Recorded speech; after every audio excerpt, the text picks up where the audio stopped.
আসসালামু আলাইকুম। আশা করি ভালো আছেন সবাই। আমিও ভালো আছি আলহামদুলিল্লাহ। তো সকাল সকাল ছেলেরে নিয়ে আইসা পড়লাম ভিডিওতে আপনাদেরকে দেখানোর জন্য। বাবার আজকে মাদ্রাসা বন্ধ, আজকে শুক্রবার, সুন্দর দিন, তাই না আব্বু?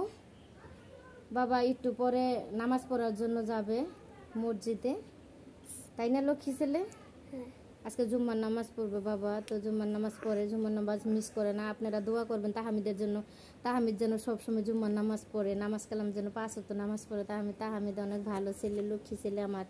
এটা আমার ভবিষ্যৎ। আপনারা সবাই জানেন যে ও ছাড়া আমার কিচ্ছু নাই, আমি নিঃস্ব। তো অনেক কষ্টের ছেলে। আমি চাই সে মনের মতো হোক, আমার মনের মতো হোক, বা মানুষের মনের মতো হোক। মানুষের মনে যেন সে কখনো দুঃখ না দেয়।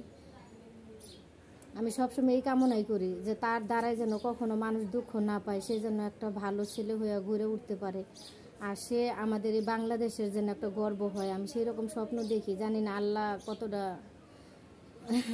কতটা দয়া করব। তো আপনারা আমার ছেলের জন্য দোয়া করবেন, তাই না আব্বা? তুমি তো লক্ষ্মী ছেলে হয়েছে না? হাতে চিংড়ি লাগছে কিভাবে? এই যে মরা দেখা যায় নখটা কিভাবে? তো বাবার দাঁত ফালাইছি, দাঁতে পোকা ধরছিল, খালি চকলেট খায়, খালি চকলেট খায়, চকলেট খায়, চকলেট খাইয়া বাবা দাঁতে পোকা ধরছে, ব্যথা। আজকে অনেকদিন যাবত কষ্ট পাইতেছে। এটা দাঁতের গুঁড়ো পাইকে গেছিল, পরে ডাক্তার দিয়ে কালকে ফালানো হয়েছে। এখন ভালো লাগতেছে না আব্বু? এখন ভালো লাগতেছে। তো আমার তাহামিদ আসলে যদিও ও খুব দ্রুত বড় হয়েছে, কিন্তু ওর বয়স কম। তো 9 বছর শেষ হয়েছে, 10-এ পড়ছে। আপনারা তার জন্য সব সময় দোয়া করবেন, সেজন্য আমাদের বাংলাদেশের একজন বড় কি হইবা জানি পুলিশ।